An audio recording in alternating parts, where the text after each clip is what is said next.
तो आज हम शुरू करने वाले हैं अपना पहला चैप्टर जिसका नाम है सेट्स। सेट्स से हम शुरुआत करेंगे और सबसे पहले देख लेते हैं फिर कि सेट क्या होता है। ठीक है, सबसे पहले सेट को समझ लेते हैं। सेट को हम डिफाइन कर सकते हैं कैसे। Set is a well defined collection. Set is a well-defined collection of objects. अभी जो डेफिनेशन है हमारी सेट की, इसमें हमें दो चीज़ों पे ध्यान देना है। पहली चीज़ है ये जो वेल डिफाइंड लिखा है मैंने, वेल डिफाइंड। और एक और चीज़ जो आएगी वो ये आएगी, well defined collection of objects जो हमने लिखा है उसकी जगह हम इसको लिखेंगे set is a collection of well defined collection of distinct objects. Distinct मतलब क्या होता है? अलग अलग। Set is a well defined collection of distinct objects. ठीक है, तो दो चीज़ें इस डेफिनेशन में ध्यान देने वाली हैं। एक क्या है? वेल डिफाइंड, और दूसरा क्या है? डिस्टिंक्ट। एग्जाम्पल देते हैं, एग्जाम्पल से समझते हैं कि सेट क्या होता है। ठीक है, मान लो मैं बोलूं कि मुझे सेट दो इवन नंबर्स का, सेट ऑफ इवन नंबर्स। ठीक है, तो उसमें क्या क्या आ जाएगा? 0 आ जाएगा, 2 आ जाएगा, 4 आ जाएगा, 6 आ जाएगा, 8 आ जाएगा, और ऐसे ही ऐसे बहुत सारे एलिमेंट्स आ जाएंगे जो कि इवन होंगे। लेकिन अगर वहीं पे मैं पूछ दूं एक दूसरा सवाल जो कि है कि सेट ऑफ बेस्ट बॉलर्स।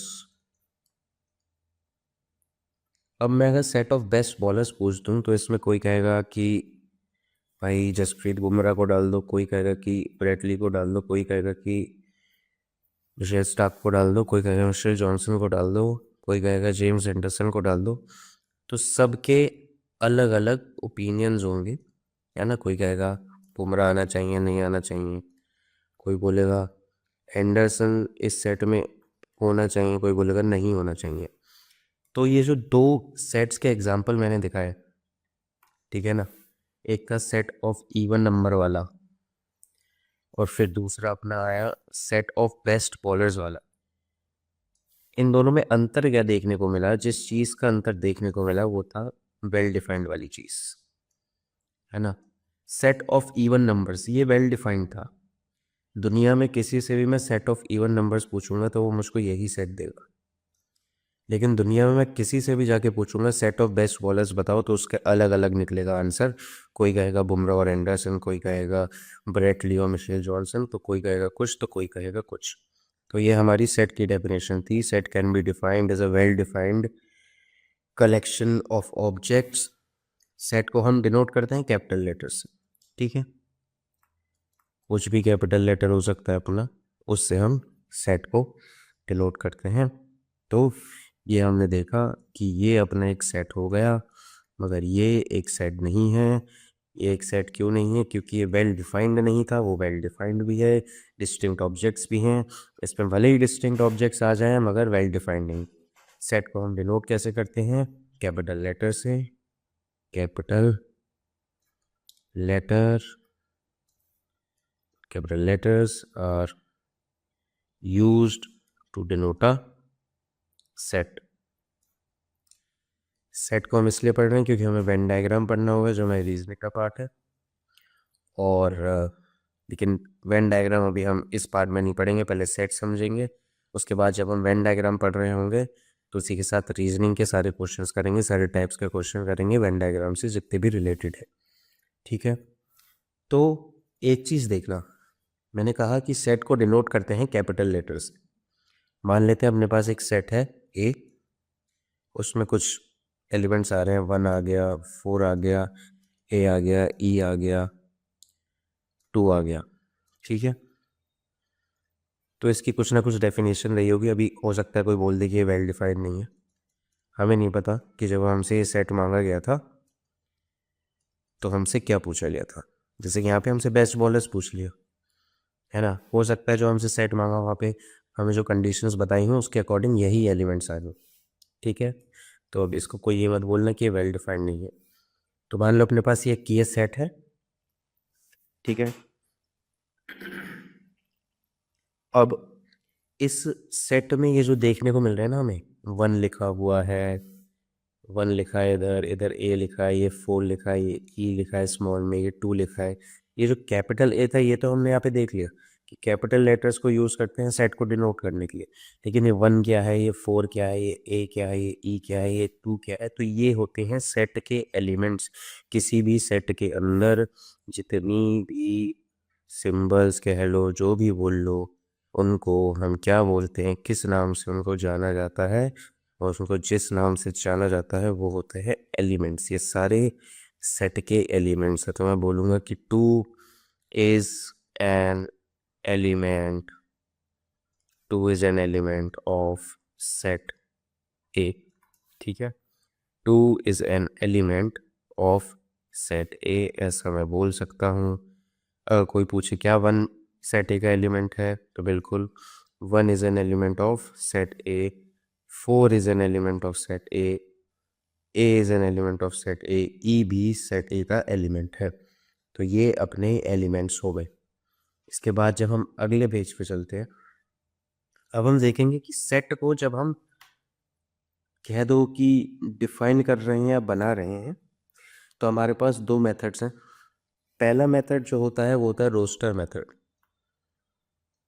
ठीक है, पहला मेथड जो होता है वो रहता है रोस्टर मेथड। इसमें क्या होता है, कुछ नहीं होता है यार इसमें, ठीक है ना। सिंपल सा हमें हम पे पता होता है कि हमारे सेट में कौन कौन से एलिमेंट्स आ रहे हैं। मान लो किसी ने कहा कि set of first 5 natural numbers बताओ, लेकिन वो तो फिर क्या अपना ऐसा रहता, नहीं, वो रोस्टर मेथड नहीं होता। वो क्या होता वो बाद में बताऊंगा। मान लो किसी ने हमको ये एलिमेंट्स दे रखे थे, कौन कौन से, 1 2 3 4 5। किसी ने कहा इसके साथ मान लो और दे देते हैं ए बी सी डी ई। किसी ने कहा भाई इसका सेट बना के दिखाओ, तो ये रोस्टर मेथड है। सिंपल से हमें एलिमेंट्स दे रखे थे, अब हमें सेट बनाना है। एक कोई कैपिटल लेटर लेंगे क्योंकि कैपिटल लेटर को यूज़ करते हैं सेट को डिनोट करने के लिए, और ये सारे एलिमेंट्स मैं इसके अंदर डाल दूंगा, कर्ली ब्रैकेट्स के अंदर डाल दूंगा। ठीक है, अच्छा मैंने ये लिखा, किसी ने किसी क्वेश्चन में मुझे कह दिया था कि भाई ये जो एलिमेंट्स हैं, ये जो हाईलाइट कर रहा हूँ मैं, इनकी मदद से एक सेट बनाऊँ। ठीक है, तो मैंने तो मान लो ये बना दिया जो सामने है। अब कोई और आया, उसने बनाया एक सेट बी, उसमें उसने क्या डाला, 2 4 A B 1 3 5 C D E. तो क्या ये गलत होगा? नहीं, ये भी ठीक होगा। सेट में ये पॉइंट है, इसको नोट करना है अच्छे से। सेट में ऑर्डर मैटर नहीं करता। ठीक है, सेट में एलिमेंट्स का ऑर्डर मैटर नहीं करता है। ऑर्डर मैटर नहीं करता है, मैंने बड़े बड़े अक्षरों में भी लिख दिया। सेट में एलिमेंट्स का ऑर्डर मैटर नहीं करता है, तो ये होता है अपना रोस्टर फॉर्म, जहाँ पे ऑलरेडी हमें एलिमेंट्स गिवन हैं, हमने उनकी मदद से सिंपल से अपने सेट बना दिए। ठीक है, इसके बाद जो आता है मेथड, उसको बोलते हैं हम लोग सेट बिल्डर मेथड, या कह लो सेट बिल्डर फॉर्म, कुछ भी बोल लो। ये कैसा होता है, अब इसको ध्यान से देखना। मान लो एक सेट ए है, अब कुछ ऐसा लिखा है, x colon x belongs to capital F and x is less than equal to 5। अब इसका मतलब क्या है, इसको ध्यान से समझना, नोट करना। यह है सेट बिल्डर मेथड। ऐसा कोई भी क्वेश्चन जब आएगा जिसमें हमें सेट बिल्डर मेथड की मदद से सेट बनाना होगा तो कुछ ऐसे ही दिख रहा होगा हमें जैसे अभी हमें दिख रहा है। ठीक है, ये अपना क्वेश्चन है। अब इसका हम आंसर लिखने की कोशिश करेंगे। कैसे लिखेंगे आंसर वो देखते हैं। सेट को डिनोट करते हैं हम कैपिटल लेटर से, तो हमें पता चल गया ये क्या है, नोटेशन हो गई अपने सेट की। अब सेट के अंदर क्या होते हैं, एलिमेंट्स होते हैं। तो इससे हमें पता चल रहा है कि हमारे सेट के अंदर जो एलिमेंट्स होंगे वो एक्स टाइप के होंगे। कैसे टाइप के, एक्स टाइप के। एक्स से हमने अपने एलिमेंट्स को डिनोट कर दिया। एक्स टाइप के एलिमेंट मैंने बोला, तो कैसे टाइप के होंगे, ये जो सिंबल है ना ई जैसा लग रहा है, ये होता है बिलोंग्स टू। इसका मतलब होता है बिलोंग्स टू। तो इस पूरे को हम कैसे पढ़ेंगे, X belongs to capital N. और कैपिटल एन को हम सेट ऑफ नेचुरल नंबर्स मानते हैं। ठीक है, मैथ्स में कन्वेंशनली चलता आ रहा है कि कैपिटल एन होता है सेट ऑफ नेचुरल नंबर्स। ऐसे ही जो जेड होता है, जी बोल लो, वो होता है सेट ऑफ इंटीजर्स। ठीक है, तो कैपिटल इससे हमें पता चल रहा है कि हमारा कोई ना कोई सेट है, क्योंकि कैपिटल लेटर जो होती है वो सेट की नोटेशन होती है।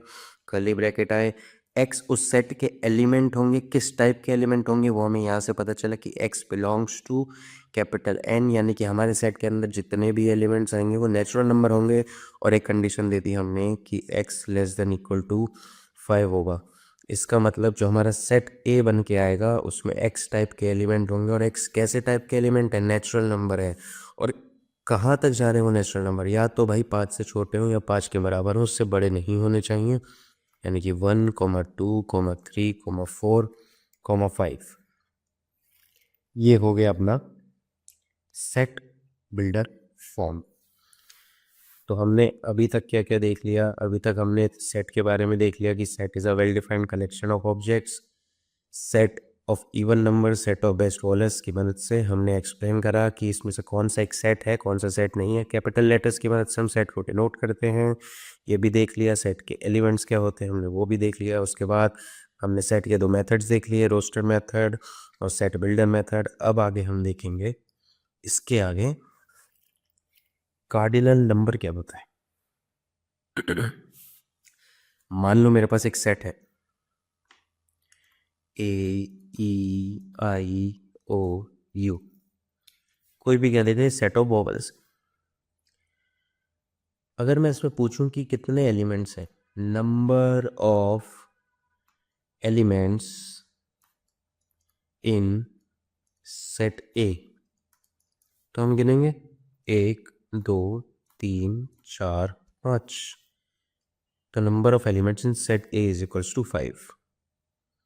ठीक है, मान लो मेरे पास एक सेट बी है, वो क्या है, वो है 2 3 5 7 11 13, उसके बाद एक और ले लेते हैं 17। अब किसी ने मुझसे पूछा कि number of elements in set B, ये जो मैं स्ट्रेट लाइन खींच रहा हूँ इसका मतलब है कि नीचे भी वही लिखा है जो ऊपर लिखा था, यानी ये number of elements in set B is equal to कितने एलिमेंट्स से गिनते हैं, 1 2 3 4 5 6 7। तो एक सेट में जितने एलिमेंट्स होते हैं वो उस सेट का कार्डिनल नंबर होता है। वो उस सेट का कार्डिनल नंबर होता है। वो उस सेट का कार्डिनल नंबर होता है। कार्डिनल नंबर ऑफ सेट ए क्या हो जाएगा, जितने सेट ए में एलिमेंट्स होंगे यानी कि 5। Similarly cardinal number set B का क्या हो जाएगा, जितने एलिमेंट सेट बी में होंगे वही सेट बी का कार्डिनल नंबर हो जाएगा, यानी कि 7। अब अगर मेरे पास एक सेट सी है, इसमें मुझे बताना अगर ये मेरे एलिमेंट्स हैं, ठीक है, ये अपने एलिमेंट्स हैं, तो इसका कार्डिनल नंबर मैं कैसे लिखूंगा, small n bracket capital C. ठीक है, तो ये जो मैंने लिखा है स्मॉल एन ब्रैकेट में कैपिटल सी, इसका मतलब है कि cardinal number of set C. Cardinal number of set C. तो कितना हो जाएगा, 1 2 3 4 5 6 7 8। Cardinal number of set C is equal to 8। ऐसे ही मान लो एक सेट डी है जिसमें क्या है, जिसमें है चिंटू, जिसमें है मिंटू और जिसमें है पिंटू। चिंटू मिंटू पिंटू हैं, इसका कार्डिनल नंबर बताना, सोचो भाई, 2 सेकंड का भी सवाल नहीं है। कार्डिनल नंबर इसका 3 हो जाएगा क्योंकि 3 एलिमेंट हैं, 1 2 3। तो कार्डिनल नंबर भी हो गया है। अब आगे बढ़ते हैं हम और अब देखते हैं अगली टॉपिक अपना इसी सब्जेक्ट तो वही बहुत देर तक चलेगा। इसी चैप्टर में क्या है, वो है types of sets. Types of sets देखेंगे।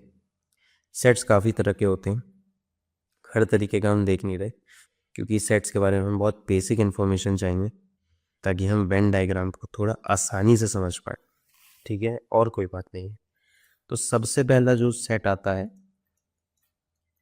हाँ लेकिन सेट को हम इसलिए पढ़ रहे हैं ताकि हमें वेन डायग्राम बहुत आसानी से समझ में आए। इसका मतलब ये नहीं है कि इसको लाइटली लेंगे, इसको अच्छे से समझ लेंगे तो वेन डायग्राम बहुत अच्छे से समझ में आएगा।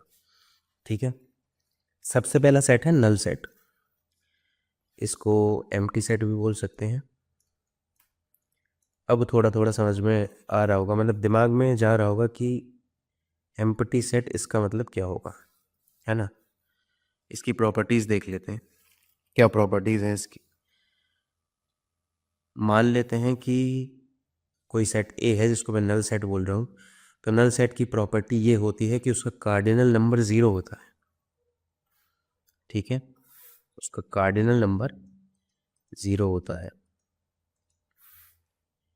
लिखता हूँ, if a set A, if a set A has 0 or no elements, if a set A has 0 or no elements, then set A is said to be null set। ठीक है, अगर हमारे पास कोई सेट A है जिसमें कोई भी element नहीं है तो उसको मैं नल सेट बोलूँगा।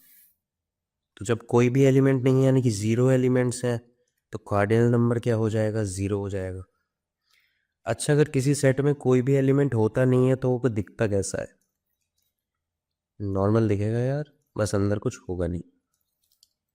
या तो मैं ऐसे लिख सकता हूँ किसी भी नल सेट को, किसी भी एम्प्टी सेट को, अगर सेट ए एक नल सेट है तो या तो मैं उसको ऐसे लिख सकता हूँ या फिर लिखने का दूसरा तरीका जो है वो है ए बराबर 5। ठीक है, तो ये और ये दोनों सेम चीज़ बता रहे हैं।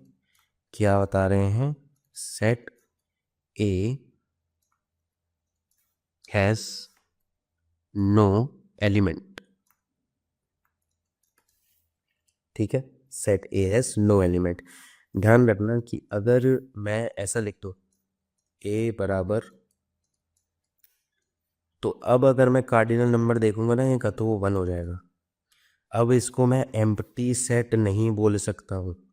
एम्प्टी सेट में कर्ली ब्रैकेट के अंदर या तो कुछ भी नहीं होगा या फिर कर्ली ब्रैकेट होगा ही नहीं, सिर्फ 5 होगा, जो कि यहाँ पे हम देख लो।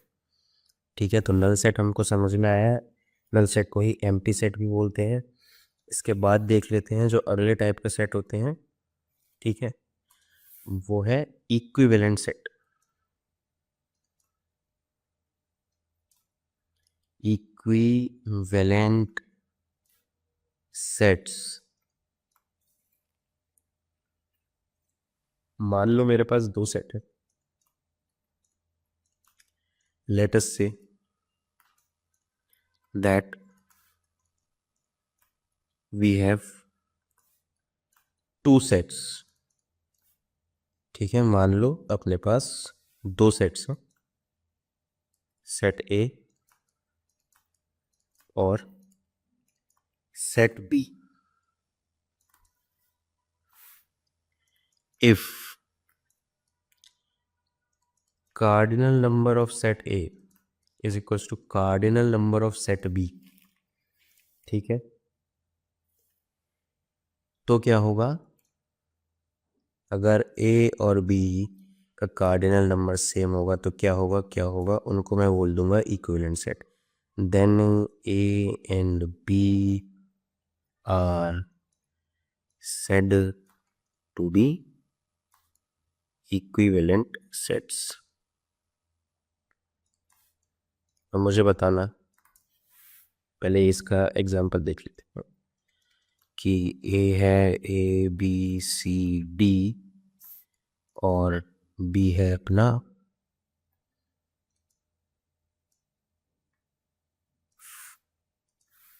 1 2 3 4 ले लेते हैं बी को। बी है 1 2 3 4। तो सिंस मैंने देखा कि जो कार्डिनल नंबर है ए का वो है 4, क्योंकि ए में है 4 एलिमेंट्स, और वही कार्डिनल नंबर बी का भी है, देयरफॉर ए और बी इक्विवेलेंट हो जाएंगे। ए और बी क्या हो जाएंगे, इक्विवेलेंट हो जाएंगे।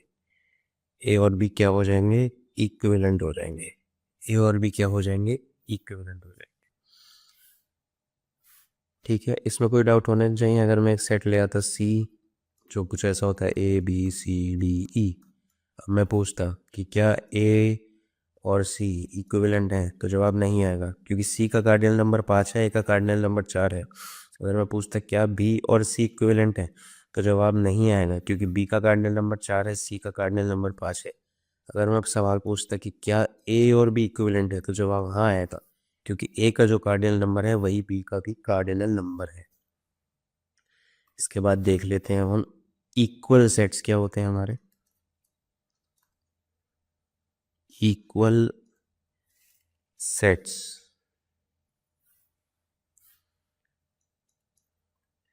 मान लो मेरे पास एक सेट है ए 1 2 3 4 सी डी, और मान लेते हैं कि मेरे पास एक सेट है बी। ठीक है, सेट बी में ले लेते हैं हम 1 2 4 3 डी सी। अब मैं क्या ऑब्जर्व कर रहा हूँ, ए और बी सारे एलिमेंट सेम है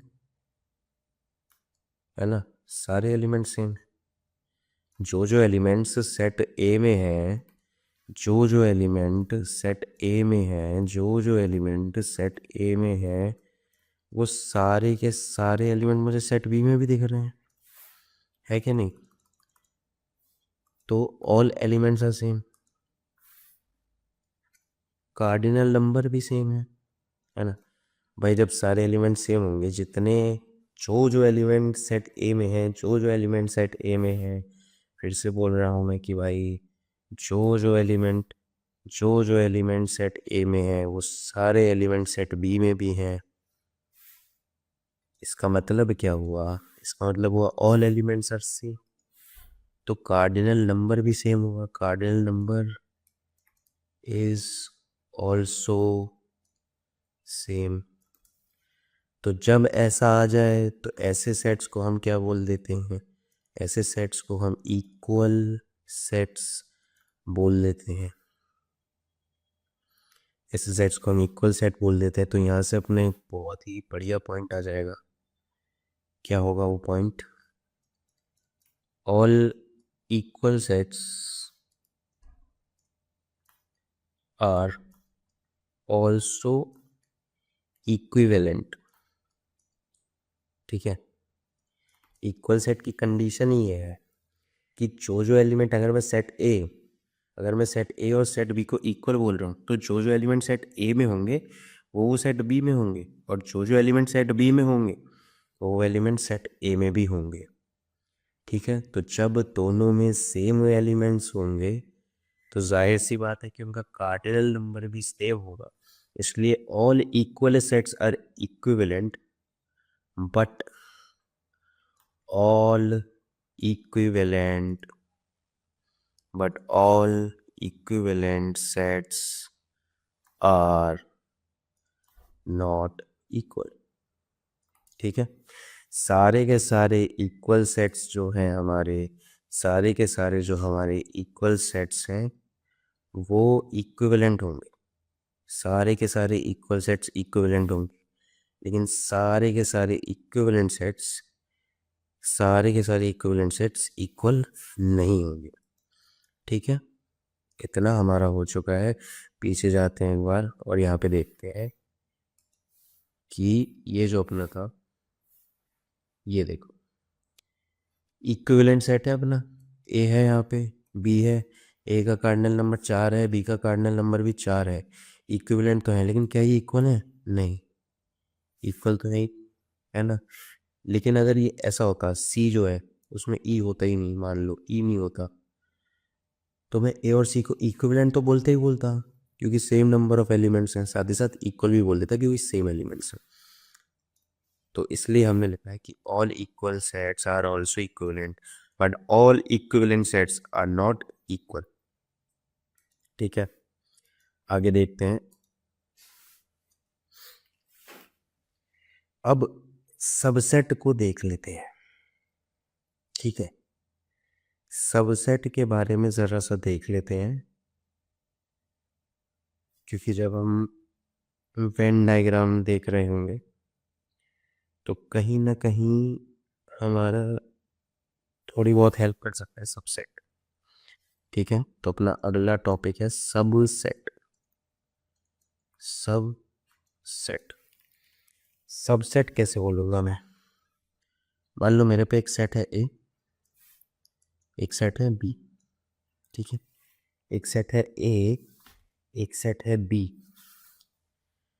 मैं भाई सेट ए को, set A is subset of set B if every element present, if every element present in set A is also present in set B, is also present in set B।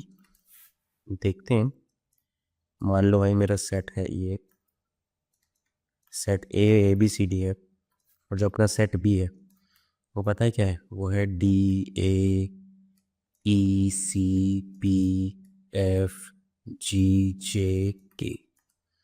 तो अब एक बार definition देखते हैं जो subset की हमने लिखी है, कि सेट ए को मैं सेट बी का सबसेट तब बोलूँगा, सेट ए को मैं सेट बी का सबसेट तब बोलूँगा जब every element present in A, every element present in A is also present in set B. ठीक है, सेट ए को मैं सेट बी का सबसेट तब बोलूँगा जब every element present in set A, every element present in set A, every element present in set A, every element present in set A is also present in set B. ठीक है, तो ये अपना subset होता है। इसको हम लिखेंगे कैसे कि ए जो है वो बी का सबसेट है? इसको लिखेंगे कैसे? अगर ऐसा कहीं लिखा है तो इसका मतलब क्या हो जाता है? इसका मतलब हो जाता है कि A is a subset of B. Set A में जो जो एलिमेंट है वो सेट बी में ज़रूर होने चाहिए। उनके अलावा सेट बी में चाहे कितने भी एलिमेंट हो, हमें फ़र्क नहीं पड़ता, लेकिन जो जो सेट ए में है वो सेट बी में होने चाहिए। अगर ऐसा है तो हम सेट ए को सेट बी का सबसेट बोल देंगे, जो हमने यहाँ दिखा दिया है। ठीक है, कुछ पॉइंट्स है यार इससे रिलेटेड, सबसेट से रिलेटेड, जो हमें लिखने ही लिखने हैं। ठीक है, उससे पहले मैं एक और दिखा देता हूँ क्या है ना। मान लो एक सेट सी है अपना, उसमें क्या है? उसमें सिर्फ जे के है।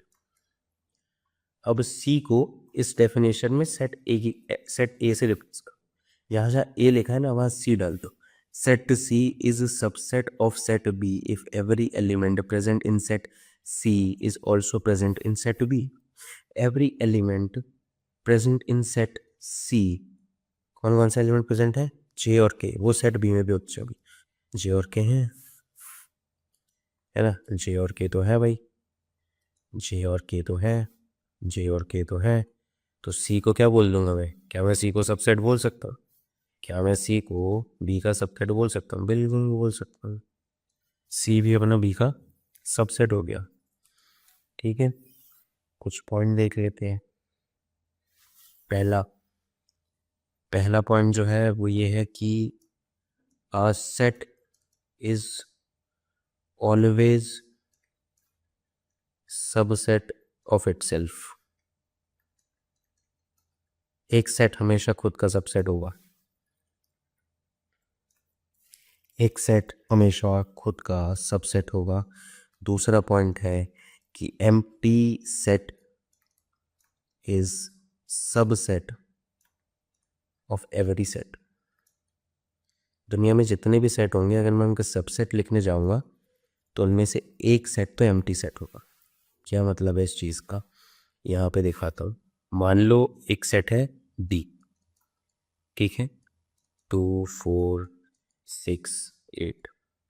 अब किसी ने मुझसे कहा इसके सबसेट्स लिख, इसके सबसेट्स लिखने को किसी ने मुझसे कहा, तो मैंने पहला पॉइंट देखा जो कहता है कि a set is always subset of itself, यानी कि जो मैं पहला सबसेट लिखूंगा उसमें मैं वापस से टी को रिपीट कर दूंगा। ठीक है, दूसरा क्या है? Empty set is subset of every set. दुनिया में जितने भी सेट होंगे उनका एक सबसेट फिक्स है, एम्प्टी सेट। ठीक है, या तो मैं ऐसे लिख सकता हूँ, या फिर मैं कैसे लिख सकता हूँ? ऐसे लिख सकता हूँ। क्यों? ये अभी हमने पीछे पढ़ा था। तो ये दो चीज़ें हैं। उसके अलावा एक और चीज़ है, परम्यूटेशन और कॉम्बिनेशन में देखेंगे हम, ये वो पढ़ेंगे, काफ़ी दिनों बाद पढ़ेंगे, आखिर में पढ़ेंगे कि किसी भी सेट के कितने सबसेट होंगे वो कैसे पता चलता है। चाहो तो अभी लिख लो, ठीक है, कि subset of a set with cardinal number n, अगर किसी सेट का कार्डिनल नंबर n है तो उसके कितने सबसेट्स होंगे? 2 की पावर n, 2 की पावर n। कितने सबसेट होंगे भाई? 2 की पावर n। यहाँ पे देख लेते हैं, t का कार्डिनल नंबर है 4, तो उसके सबसेट होने चाहिए 2 की पावर 4, जो कि कितना आएगा? 2 इंटू 2 इंटू 2 इंटू 2, ये जो कि आ जाएगा 16। तो d के आएंगे 16 सबसेट। 16 सबसेट तो नहीं लिखने वाले अब हम, तो एक छोटा सेट ले लेते हैं। कौन सा ले लेते हैं? m ले लेते हैं। मान लो m में मैंने ले लिया, क्या ले लिया मैंने? m में ले लिया मैंने x और y ले लिया। अब m का कार्डिनल नंबर क्या है? तो कितने सबसेट आ जाएंगे, है ना? जितना कार्डिनल नंबर वो ही नंबर ऑफ सबसेट क्या हो जाएगा? 2 की पावर में कार्डिनल नंबर डाल दो, 2 की पावर में कार्डिनल नंबर डाल दो, 2 की पावर में कार्डिनल नंबर डाल दो, यानी कि 4। तो सेट m के 4 सबसेट आएंगे। कौन कौन से सबसेट आएंगे भाई? देख लेते हैं, नाम दे देते हैं। पहले को क्यों दे दिया नाम? तो क्या बोला था? Every set is a subset of itself, तो एक ही आ जाएगा। p दे देते हैं नाम। दूसरा क्या आ जाएगा? x आ जाएगा। r दे देते हैं नाम, y आ जाएगा। और क्या आ जाएगा? s दे देते हैं नाम, जो कि आ जाएगा अपना एम्प्टी सेट। तो ये 4 हो गए, ठीक है। इसके बाद पावर सेट की बात भी यहीं पे देख लेते हैं कि पावर सेट क्या होता है, डिफाइन कर देते हैं यहीं पे, क्योंकि इसी से रिलेटेड है। पावर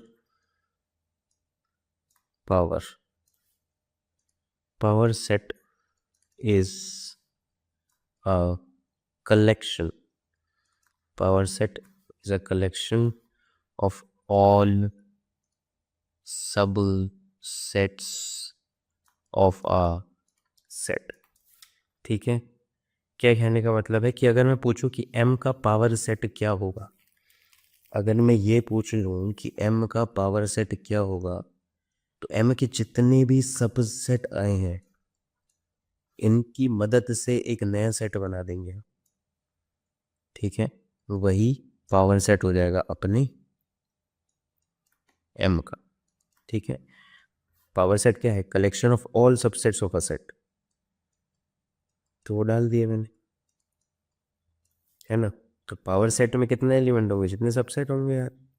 अगर मैं एम का पावर सेट पूछ रहा हूँ और उसका कार्डिनल नंबर पूछ रहा हूँ, तो एम के नंबर ऑफ सबसेट निकाल लूंगा मैं, उससे मुझे पता चल जाएगा। तो ये अपना पावर सेट हो गया। इसके बाद एक चीज़ हम देखेंगे, यूनिवर्सल सेट। अगले पेज पे देखते हैं कि यूनिवर्सल सेट क्या होता है। यूनिवर्सल सेट, वेन डायग्राम में तो यूनिवर्सल सेट बहुत कम आएगा। सेट का मज़ा भी तब है जब वेन डायग्राम देखते हैं। तो यूनिवर्सल सेट क्या होता है? अपने क्वेश्चन में जितने भी एलिमेंट्स है ना, मान लो ये क्वेश्चन है जिसमें सेट ए दे रखा है मुझे, ये है। सेट बी मुझे दे दिया है किसी ने, ये। सेट सी किसी ने मुझे दे दिया है।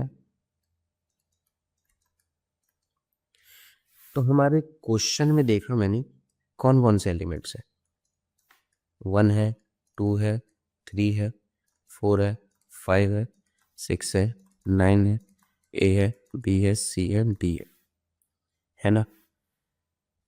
ए में कौन कौन आ रहा है? 1 2 3 4 5। बी में कौन कौन आ रहा है? ए बी सी डी। सी में कौन आ रहा है? 3 और 6 9। लेकिन जो हमारा यूनिवर्सल सेट होगा, जिसको हम कैपिटल यू से डिनोट करते हैं, उसमें ये सारे के सारे एलिमेंट्स आएंगे। ठीक है, यानी कि जितने भी एलिमेंट्स हमने अपने क्वेश्चन में कंसिडरेशन में लिए हैं, वो सारे के सारे यूनिवर्सल सेट में आएंगे। तभी तो नाम है यूनिवर्सल। यूनिवर्सल तभी तो नाम है, ऐसी थोड़ी नाम है।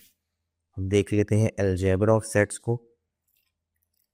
अलजेब्रा ऑफ सेट्स के बाद हमारा सेट वाला चैप्टर जो है ये अभी के लिए खत्म हो जाएगा। उसके बाद वापस चालू होगा जब हम वेन डायग्राम पढ़ेंगे। लेकिन हमने बेसिक जो है ना, जो ये ब्रिज कोर्स है,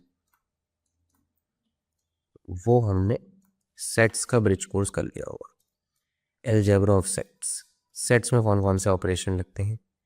पहला ऑपरेशन है यूनियन का। इसका जो नोटेशन है वो है यू।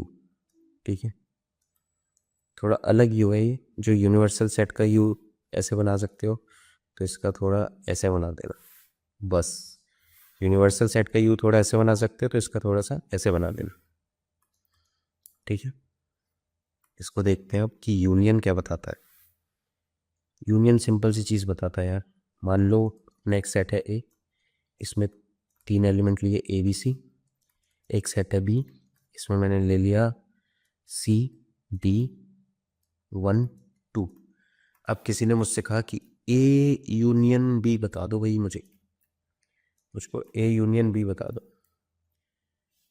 क्या होता है? तो कुछ नहीं करना, ए और बी सेट में जो एलिमेंट्स हैं उनको कंबाइन कर देना है। और ध्यान रखना कोई भी एलिमेंट रिपीट ना हो। ए और बी में जो एलिमेंट्स हैं उनको कंबाइन करना है, यानी कि सारे लिख दो ए बी सी डी 1 2, लेकिन कोई रिपीट नहीं होना चाहिए। तो सी दोनों में आ रहा है तो एक ही बार लिखेंगे, रिपीट नहीं होना चाहिए। तो ये हो गया यूनियन। यहीं पे अब देखते हैं हम इंटरसेक्शन। ठीक है, इंटरसेक्शन। इंटरसेक्शन क्या आता है, क्या कहता है कि अपना कोई 2 सेट है, तो उनके जो कॉमन एलिमेंट्स हैं उनको एक साथ लिख लो, बाकी को अलग कर दो। ठीक है, बाकी को नहीं लिखना। तो फिर से वही एग्जांपल लेते हैं, ऊपर वाला सेट ए बी सी है 3 एलिमेंट, सेट बी में है सी डी 1 2। अब अगर मैं इनका इंटरसेक्शन कर रहा हूँ, तो जो कॉमन एलिमेंट होगा उसको लिख देंगे। कॉमन एलिमेंट कौन सा है? सिर्फ सी दिख रहा है, तो बस ये अपना इंटरसेक्शन हो गया। यूनियन भी हमने देख लिया, इंटरसेक्शन हमने देख लिया। अब एक फॉर्मूला जो मैं लिखना चाहता हूँ, ठीक है, मदद कर सकता है वेन डायग्राम में।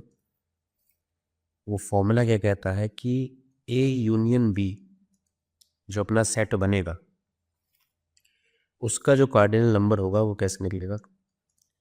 सेट ए का cardinal number plus set B का cardinal number minus A intersection B वाला जो सेट होगा उसका कार्डिनल नंबर। ठीक है, इसके अलावा कुछ चीज़ें और हैं, वो देखते हैं। मान लो एक सेट ए है, उसका यूनियन उसी के साथ कर रहा हूँ तो क्या आएगा, वही सेट आ जाएगा, है ना। जब रिपीट होना नहीं है कोई एलिमेंट तो वही सेट आ जाएगा, और कुछ थोड़ी आएगा। मान लो कि एक सेट ए है, उसका यूनियन कर दिया मैंने यूनिवर्सल सेट से, हाँ, यूनिवर्सल सेट से यूनियन कर दिया। यूनियन का मतलब क्या होता है, जितने भी एलिमेंट्स आ रहे हैं, जिन दो सेट्स का यूनियन कर रहे हैं उसमें जितने भी एलिमेंट्स आ रहे हैं उन सारे एलिमेंट्स को हम कंबाइन कर देते हैं। उन सारे एलिमेंट्स को हम कंबाइन कर देते हैं, इस चीज़ का ध्यान रखते हुए कि कोई एलिमेंट रिपीट ना हो, तो भाई यूनिवर्सल सेट आ जाएगा। सिंपल सी बात है। अगर एक सेट का इंटरसेक्शन उसी से ले लिया जाए, एक सेट का इंटरसेक्शन उसी से ले लिया जाए तो वापस से वो सेट आ जाएगा। इंटरसेक्शन में क्या होता है, कॉमन एलिमेंट लिए जाते हैं। एक बार मैंने कैपिटल ले लिया जिसमें है स्मॉल ए स्मॉल बी स्मॉल सी, फिर कैपिटल ले लिया जिसमें है स्मॉल ए small B small C. Intersection करूँगा तो कॉमन क्या मिला, स्मॉल ए स्मॉल बी स्मॉल सी, यानी कि सेट ए ही मिल गया मुझे कॉमन, है ना। अब अगर एक सेट ए है, उसका इंटरसेक्शन मैंने ले लिया है यूनिवर्सल सेट के साथ, तो मुझे कॉमन क्या मिलेगा, सेट ए मिलेगा। कॉमन क्या मिलेगा, सेट ए मिलेगा। उसके बाद क्या है, उसके बाद मान लो सेट ए है जिसका मैंने यूनियन करा फाई के साथ, मुझे क्या मिलेगा, सेट ए मिलेगा। फाई मतलब क्या, एम्प्टी सेट। एम्प्टी सेट की साथ यूनियन करा तो कुछ आएगा थोड़ी, है ना। सिमिलरली एक सेट ए है, उसका इंटरसेक्शन करें एम्प्टी सेट के साथ तो कुछ आएगा क्या, कुछ आएगा क्या, हाँ आएगा, ये आएगा। ठीक है, जब भी एक सेट का इंटरसेक्शन करेंगे हम एक एम्प्टी सेट के साथ तो क्या आएगा, एक एम्प्टी सेट आएगा। क्यों आ रहा है एम्प्टी सेट, क्योंकि भाई अगर मैंने ए लिया जिसमें मैंने 1 2 3 डाल रखा है, और एक है मेरे पास एम्प्टी सेट यानी कि 5 जिसमें कुछ है ही नहीं, इन दोनों में कॉमन क्या है, बी में क्या है, कुछ नहीं है। इन दोनों में कॉमन क्या है, कुछ नहीं है। बी में क्या है, कुछ नहीं है, जिसको 5 से डिनोट किया। इन दोनों में कॉमन क्या है, इंटरसेक्शन करें तो देखेंगे कॉमन क्या है, कुछ नहीं है। तो कुछ नहीं है वो 5 से डिनोट करते हैं ना भाई, कुछ नहीं है वो 5 से डिनोट करते हैं, इसलिए 5 लिखा है। ठीक है, अगली चीज़ देखते हैं कि भाई अब क्या करा हमने। अगर अपने पास एक यूनिवर्सल सेट है जिसका यूनियन कर दिया है हमने 5 से, तो हमें क्या मिलेगा, हमें यूनिवर्सल सेट मिल जाएगा। और अगर अपने पास एक यूनिवर्सल सेट है जिसका हमने इंटरसेक्शन कर दिया है 5 के साथ, तो हमें 5 मिलेगा। ठीक है, क्योंकि यूनिवर्सल सेट ऑफ 5 में कॉमन कुछ नहीं होगा, तो कुछ नहीं है तो कुछ नहीं मिलेगा, यानी कि 5। इसके बाद देख लेते हैं डिफरेंस ऑफ सेट्स। हेडिंग डाल लेते हैं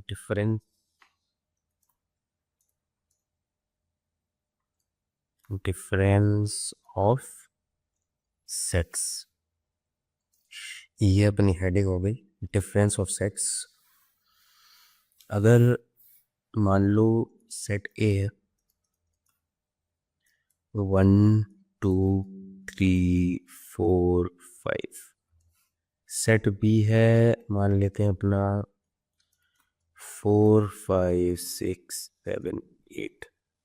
अब डिफरेंस ऑफ सेट्स का मतलब क्या हुआ कि मैंने ए माइनस बी लिखा है, ए माइनस बी लिखा है, तो इसमें मैं पता है क्या करूँगा, इसका मतलब क्या है, ए माइनस बी का ए से ए के दोगले, ए से ए के दोगले एलिमेंट्स हटा दो, ए से ए के दोगले एलिमेंट्स हटा दो। मतलब कि क्या हुआ कि ए माइनस बी करा सेट ए से ए के दोगले एलिमेंट हटा दो, मतलब दोगला वो जो दोनों जगह की वाहवाही कर रहा है, यानी कि ए के साथ मिल के बैठ के भी मज़े ले रहा है और बी के साथ भी मज़े ले रहा है, तो ये दोगला है। तो ये दोगला है वो हटा देंगे।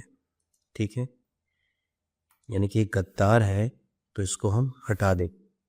तो अब ए से जब मैंने दोगले एलिमेंट उसके हटाए तो क्या क्या बचा, 1 2 3 बचा, 1 2 3 बचा। यानी कि ए माइनस बी मतलब क्या हो गया, those elements of set A which are not present in set B. Those elements of set A which are not present in set B. इसके बाद आता है, एक बार B माइनस ए भी देख लेते हैं भाई, B माइनस ए क्या होगा, है ना, B माइनस ए, B माइनस ए का मतलब क्या हो जाएगा, B माइनस ए का मतलब क्या हो जाएगा, B से B के दोगले एलिमेंट्स हटा दो, B से B के दोगले एलिमेंट्स हटा दो। तो ऐसे कौन से एलिमेंट्स हैं जो B के साथ भी मज़े ले रहे हैं और A के साथ भी, 4 और 5। तो जब वो दोगले एलिमेंट्स हटाऊंगा तो 6, 7, 8 मिलेगा, सिंपल। ये हो गया डिफरेंस ऑफ सेट। बहुत इजी कॉन्सेप्ट्स हैं सेट के, इनको अभी हम पढ़े से रहे हैं क्योंकि वेन डायग्राम में आसानी होगी समझने में। सिमेट्रिक डिफरेंस ऑफ सेट देख लेते हैं। सिमेट्रिक डिफरेंस ऑफ सेट में क्या करते हैं हम, मान लो अपने एक सेट है ए में क्या है अपना 1 2 3 4, ए में है 1 2 3 4, बी में है 3 4 5 6, ठीक है, बी में है 3 4 5 6। तो इसको ऐसे लिखते हैं, ए ट्राइंगल से बनेगा बी, इसका मतलब होता है सिमेट्रिक डिफरेंस, इसका मतलब वो है सिमेट्रिक डिफरेंस, ठीक है। अगर मैं इसका फॉर्मूला लिखूं, अगर मैं इसका फॉर्मूला लिखूं, उसमें मैं 2 फॉर्मूले लिख सकता हूँ। पहला क्या है कि A union B, A union B करने के बाद ए इंटरसेक्शन भी हटा देना, ए यूनियन बी करने के बाद ए इंटरसेक्शन भी हटा देना। इसको समझ पा रहे हो, ए यूनियन बी करने के बाद ए इंटरसेक्शन भी हटा दिया, मतलब कि ए और बी के जो कॉमन एलिमेंट है यानी कि 3 और 4 उनको नहीं लिखना, क्योंकि जब मैं ए यूनियन बी करूँगा तो मुझे क्या मिलेगा, सोचो, अगर मैंने ए यूनियन बी करा तो मुझको क्या मिल जाएगा, मुझको मिल जाएगा 1 2 3 4 5 6, और जब मैं ए इंटरसेक्शन बी करूँगा तो मुझे क्या मिलेगा, तो मुझे मिलेगा 3 4, ठीक है। और यहाँ मैं क्या बैठा हूँ, A union B minus A intersection, मतलब कि ए यूनियन बी में से उसके दोगले एलिमेंट हटा दो, तो दोगले तो यही है, तो मुझे क्या मिल जाएगा, जब मैं A union B minus A intersection B करूँगा मुझे क्या मिल जाएगा, मुझे मिलेगा 1 2 5 6, यानी कि जो भी कॉमन एलिमेंट है ए और बी में उनको हटा देना है, ठीक है। इसका एक और फॉर्मूला जो हो सकता है वो हो जाएगा कि A minus B union B minus A, ठीक है ना, यानी कि ए में से दोगले एलिमेंट हटाए तो क्या मिलेगा 1 2, वो यहाँ आ जाएगा। बी में से दोगले एलिमेंट हटाए यानी कि 3 4 हटेंगे तो 5 6 यहाँ आ जाएंगे, उनका यूनियन कर देंगे तो 1 2 5 6 हमें मिल जाएगा। ये होता है अपना सिमेट्रिक डिफरेंस ऑफ सेट्स। इसके बाद कॉम्प्लीमेंट देख लेते हैं, किसी भी सेट का कॉम्प्लीमेंट क्या होता है। कॉम्प्लीमेंट ऑफ अ सेट, ठीक है, मान लो अपने पे एक यूनिवर्सल सेट है, एक यूनिवर्सल सेट है फर्स्ट 10 नेचुरल नंबर्स का, तो 1 से शुरू होगा, कहाँ तक जाएगा, 10 तक, फर्स्ट 10 नेचुरल नंबर्स का सेट है। अब एक सेट है इसमें कोई भी रैंडम नंबर 1 5 6, तो अगर मुझे किसी सेट का, सेट है ना, उसका कॉम्प्लीमेंट लिखना है तो मैं कैसे लिखूंगा, ए के ऊपर डैश या फिर ए के यहाँ पे सी लगा दिया, सुपरस्क्रिप्ट में सी लगा दिया, ए के ऊपर डैश या ए के सुपरस्क्रिप्ट में सी लगा दिया, इसका मतलब है ए कॉम्प्लीमेंट। तो ए कॉम्प्लीमेंट का मतलब क्या होता है कि ए में से वो एलिमेंट्स हटा दो यू के जो ए में प्रेजेंट है, ठीक है। ए कॉम्प्लीमेंट का मतलब होता है कि ए के एलिमेंट के अलावा दुनिया भर को दिखा दो, ए के एलिमेंट के अलावा दुनिया भर को दिखा दो। ए के एलिमेंट के अलावा यूनिवर्सल सेट में जो जो है उसको दिखा दो। ए में कौन कौन है, 1 5 6, उसके अलावा सबको दिखाना है, यानी कि 2 आ जाएगा, 3 आ जाएगा, क्या आ जाएगा, 4 आ जाएगा, क्या बिल्कुल आ जाएगा, 5 आएगा नहीं, 6 आएगा नहीं, 7 आ जाएगा, क्या आ जाएगा, 8 आ जाएगा, 9 आ जाएगा, 10 आ जाएगा। ठीक है, ए कॉम्प्लीमेंट का मतलब क्या होता है कि भाई ए में से वो सारे एलिमेंट हटा दो जो ए के हैं और बाकी सारे लिख दो। ए में से नहीं हटाने हैं, यूनिवर्सल सेट में से वो सारे एलिमेंट हटा दो जो ए में है। यूनिवर्सल सेट में से वो सारे एलिमेंट हटा दो जो ए में है। यूनिवर्सल सेट में से वो सारे एलिमेंट हटा दो जो ए में है, 1 5 6, वो लिख दो। इसका वेन डायग्राम पता है कैसे बनता है? इसका वेन डायग्राम अगर मैं बनाऊं तो कुछ ऐसा बनेगा कि ये मान लो अपना वो है रेक्टेंगल, नहीं बन रहा है यार। ठीक है, इसका वेन डायग्राम कुछ ऐसे बनता है, अगर मैं देखूँ तो ये अपना यूनिवर्सल सेट हो गया। ठीक है, ये कहीं पे सेट ए है, तो इसका जब मैं वेन डायग्राम बनाऊंगा तो ये आएगा। ये जितना भी शेडेड पार्ट है ये होता है ए कॉम्प्लीमेंट। जितना भी शेडेड पार्ट आ रहा है इस सर्कल के बाहर बाहर का पूरा, इस सर्कल के बाहर बाहर का पूरा जितना भी शेडेड पार्ट है ना, ये इस सर्कल के बाहर बाहर का पूरा, ये ए कॉम्प्लीमेंट होता है। ए कॉम्प्लीमेंट का मतलब क्या है कि अपने यूनिवर्सल सेट में से ए के एलिमेंट हटा दो। यूनिवर्सल सेट 1 2 3 टू 10 था, उसमें से ए के एलिमेंट्स हटा दिए, यानी कि 1 5 6 को हटा दिया, तो वो कॉम्प्लीमेंट हो जाएगा। इसका एक क्वेश्चन देख लेते हैं, इसका एक क्वेश्चन देख लेते हैं, इसका एक क्वेश्चन देख लेते हैं। क्या देखें, मान लेते हैं कि यूनिवर्सल सेट है, चिंटू है भाई उसमें, मिंटू है भाई उसमें, पिंटू है भाई उसमें, और कौन कौन है, ए बी सी डी है, एक सेट है बी, एक सेट है बी, उसमें कौन कौन है, ए बी सी है। और वो किसी ने कहा कि भाई बी कॉम्प्लीमेंट ढूंढ दो, बी कॉम्प्लीमेंट ढूंढ दो, बी कॉम्प्लीमेंट ढूंढ दो। तो हम क्या करेंगे, सिंपल सी चीज़ है, कुछ नहीं करेंगे। हम क्या कहेंगे, हम कहेंगे कि किसी भी सेट का कॉम्प्लीमेंट जब हमें ढूंढना होता है तो यूनिवर्सल सेट से उस सेट के एलिमेंट्स हटा देते हैं। यानी कि पी कॉम्प्लीमेंट हमें ढूंढना है, जिसको मैं ऐसे भी लिख सकता हूँ या फिर ऐसे भी लिख सकता हूँ। तो इसमें मैं क्या करूँगा, यूनिवर्सल सेट से बी के एलिमेंट हटा दूंगा। बी के कौन कौन से एलिमेंट है, ए है, बी है, सी है, ए है, बी है, सी है, उसको यूनिवर्सल सेट से हटा दूंगा, फिर लिख दूंगा।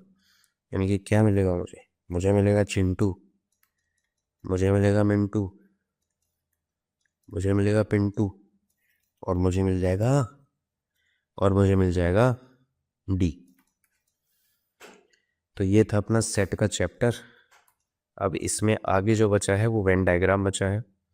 जितना हमारे लिए पढ़ने लायक है आगे वो वेन डायग्राम है, क्योंकि हमें कार्टेशियन प्रोडक्ट नहीं पढ़ना, हमें रिलेशंस नहीं पढ़ना, हमें फंक्शंस नहीं पढ़ना है ना। तो जब हमें रिलेशन नहीं पढ़ना है, जब हमें रिलेशंस नहीं पढ़ना है, जब हमें फंक्शंस नहीं पढ़ना है, तो हमारे लिए सेट्स का काम यही तक था।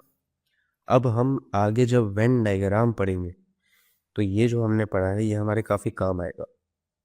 और हम जानते हैं कि वेन डायग्राम हमारा रीजनिंग का भी पार्ट है, और रीजनिंग का ही पार्ट है बेसिकली, है ना।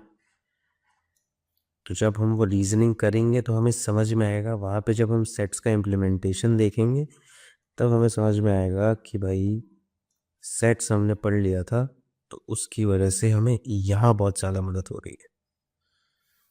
तो बस ये अपना सेट्स जो है ब्रिज कोर्स का जो पहला लेक्चर था, है ना, जो पहला लेक्चर था वो ख़त्म है।